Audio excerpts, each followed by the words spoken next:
Salve, leque de boa! Em razão do sucesso que foi a parte 1 da teoria sobre a história de Five Nights at Freddy's, hoje estamos fazendo a teoria da história de Five Nights at Freddy's 2. Se você ainda não assistiu a teoria sobre o jogo Five Nights at Freddy's 1, lhe convido a clicar nesse link que você vai ser redirecionado para o vídeo. E mais uma vez, antes de começar o vídeo, primeiramente eu gostaria de agradecer muito pela força que foi dada no primeiro vídeo, e também eu gostaria de mais uma vez esclarecer que esse vídeo, mais uma vez, é uma teoria do canal The Game Theorists. O link do canal dele está na descrição. Todos os créditos da teoria que vocês vão ouvir nesse vídeo são no canal do Game Theorists. Vamos começar explicando um pouco sobre as diferenças de Five Nights at Freddy's 2 pro 1. Você está em uma pizzaria nova, uma pizzaria que é muito maior. O esquema de checar as câmeras de segurança para evitar os animatronics continua. Agora existem outros animatronics, versões mais de brinquedo dos animatronics antigos que vão perseguir você também. E você não pode mais fechar portas para evitar os animatronics, porque eles agora, esses novos, eles vêm com um esquema de recognição facial. Eles conseguem identificar seres humanos. Então a sua única defesa contra esses animatronics é colocar uma máscara de animatronic fingindo que você é um animatronic, e assim talvez eles deixem você passar e saiam da sua sala. Caso contrário, você já sabe o que acontece. Mas enfim, vamos começar a teoria. A primeira coisa que eu gostaria de esclarecer com vocês é que esse jogo tem 99% de chance de se passar antes de Five Nights at Freddy's 1, embora ele não necessariamente explicite isso durante o jogo. E por que estou dizendo isso? Observe o cheque que você ganha ao final da quinta noite. Quando você sobrevive todas as 5 noites, você ganha um cheque datado de 1987. E o valor que você ganha é de $100,50. Se nós fizermos como na teoria da parte 1 e pegarmos esse valor e dividirmos pelas 5 noites trabalhadas, nós teremos um valor de $3,35 a hora, que é o valor exato do salário mínimo de 1987 nos Estados Unidos. Por essa razão é válido dizer que não é nenhum absurdo fazermos aquilo que foi feito no vídeo do primeiro jogo, em que nós pegamos o valor do salário mínimo para estabelecer o ano em que o jogo acontece. Mas não apenas isso, um recorte de jornal que aparece depois do final da noite 6 mostra que a pizzaria está fechando e que os robôs novos serão descartados e que os robôs antigos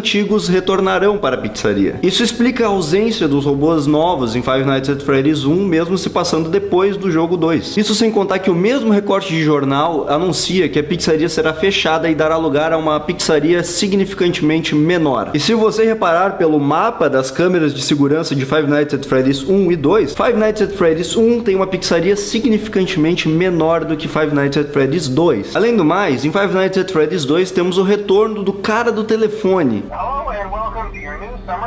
que morreu no 1. Como é que ele teria morrido no 1 e voltado no 2 se o 2 passasse depois? Por essas e outras, está claro que o Five Nights at Freddy's 2 se passa antes de Five Nights at Freddy's 1 na cronologia oficial da história do jogo. Ok, temos em mente algo crucial para estabelecermos a história, mas na verdade a história se estabelece muito antes mesmo de Five Nights at Freddy's 2. Isso porque existia um outro restaurante ainda mais antigo que Five Nights at Freddy's 2. Você pode perceber isso em posters nos corredores de Five Nights at Freddy's 2 que indicam que o lugar é novo, que havia um lugar anterior e agora foi substituído por esse que o jogador está jogando no momento. Isso sem contar que o próprio cara do telefone menciona na primeira noite que um suposto lugar antigo foi abandonado e deixado para apodrecer. Isso tudo indica que além do restaurante de Five Nights at Freddy's 1 e do de Five Nights at Freddy's 2, existe um terceiro restaurante mais antigo que foi deixado para apodrecer assim que o de Five Nights at Freddy's 2 foi construído. Isso tá bizarro, né? Só que fica ainda mais bizarro porque tem um quarto lugar. Esse mesmo cara do telefone também menciona um quarto lugar chamado Fredbear's Family Diner, que era de donos diferentes. Por ser de donos diferentes, por ter um nome diferente, esse é muito provavelmente o primeiro restaurante de toda a cronologia. Eu sei que tá confuso, então nós vamos revisar como é que tá até agora. Nós temos o primeiro restaurante, Fredbear's Family Diner, que foi apenas mencionado no jogo, não apareceu em nenhum momento e que talvez até onde nós sabemos possa não ser uma pizzaria. Depois nós temos o segundo restaurante da cronologia, que é o Freddy Fazbear Pizzeria, que também foi apenas mencionado pelo cara do telefone e que, segundo ele, foi deixado para apodrecer. Aí nós temos o terceiro restaurante, que é o de Five Nights at Freddy's 2, é onde o jogo acontece, e depois nós temos o restaurante de Five Nights at Freddy's 1, ou seja, temos 4 restaurantes no total, e isso é uma informação crucial para estabelecermos a história do jogo. Vamos entrar em mais detalhes nela agora. Five Nights at Freddy's 2 traz uma novidade que são minigames que acontecem depois de o jogador morrer. Às vezes, quando o jogador morre, ele é presenteado com alguns minigames com gráficos no estilo do Atari, e esses minigames contam detalhes da história do jogo. Eles possuem alguns elementos aterrorizantes, como uma voz robótica que às vezes soletra letra por letra, coisas como ajude-os, salve-os, ou salve ele. Um dos minigames, por exemplo, em que acredita-se que seja o primeiro da cronologia do jogo, existe apenas um animatronic que está em um restaurante pequeno com algumas crianças para servir. Esse animatronic é o próprio Fred, e ele corre pelo salão com um bolo nas mãos servindo as crianças que estão no restaurante, tentando deixar todas elas felizes. Porém, paralelo ao que acontece dentro do restaurante, pode-se notar no canto superior da tela que há uma criança fora do restaurante. Ela está sozinha, chorando do lado de fora do restaurante, e de repente para um carro do lado dela. De dentro desse carro sai um homem roxo, e sem que o jogador possa fazer absolutamente nada para ajudar, o homem roxo mata a criança, que morre chorando. Depois entra em seu carro e sai do local. Cruel dessa forma. E por que acredita-se que esse seja o primeiro evento da história de Five Nights at Freddy's? Bom, para começar, o lugar é muito menor do que qualquer uma das pizzarias que os jogadores já verificaram nos jogos. É um lugar muito pequeno, mesmo para uma retratação de um jogo de videogame. Outro detalhe importante é que existe apenas um animatronic, que é o Fred. E com isso nós temos a informação de que aquele é o primeiro restaurante da cronologia. Mas e quanto àquela criança sendo morta? O que ela significa para a história? Bom, aquela criança é um componente que os jogadores de Five Nights at Freddy's 2 conhecem muito bem. Uma das novidades de Five Nights at Freddy's 2 com relação a Five Nights at Freddy's 1 é a existência do Puppet. O Puppet é um boneco, uma marionete, enfim, que aparece caso o jogador não dê corda em uma caixa de música presente em uma das câmeras. Se o jogador permanecer muito tempo sem dar corda nessa caixa de música, o Puppet ataca o jogador e o mata, independentemente se você estiver usando a máscara ou não. Ele simplesmente pula na sua cara. E agora olhe atentamente para o rosto do Puppet.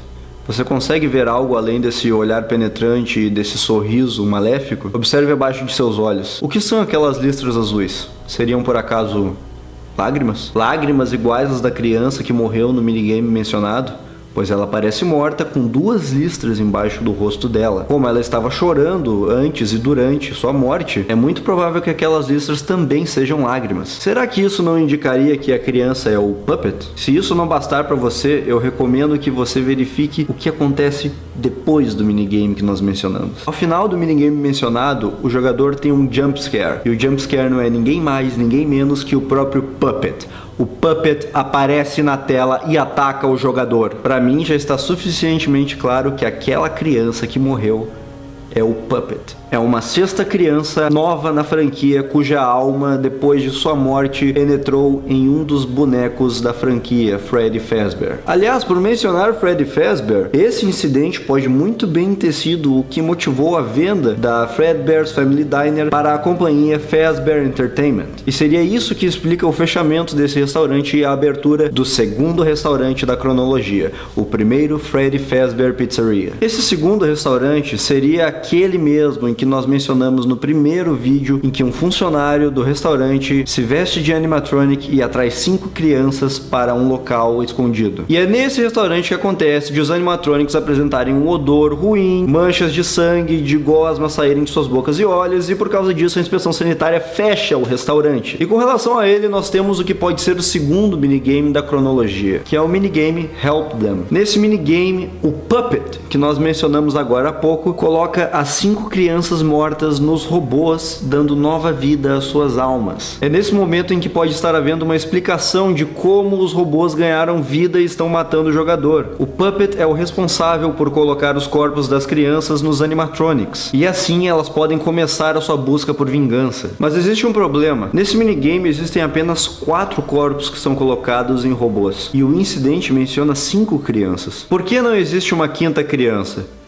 Na verdade, existe. Depois do minigame você recebe um jump scare do Golden Freddy. Mas não é apenas isso. Exatamente um frame antes do Golden Freddy aparecer na tela, algo que os jogadores não conseguiriam notar a olho nu, aparece no meio do cenário a quinta criança. Então, por enquanto, nós temos isso. No primeiro restaurante, uma criança morre e vira o Puppet. No segundo restaurante, 5 crianças morrem e viram 5 animatronics. E um detalhe, o assassino do primeiro restaurante e o assassino do segundo restaurante são a mesma pessoa. Como sabemos disso? Vamos prestar atenção no minigame Foxy Death. Nesse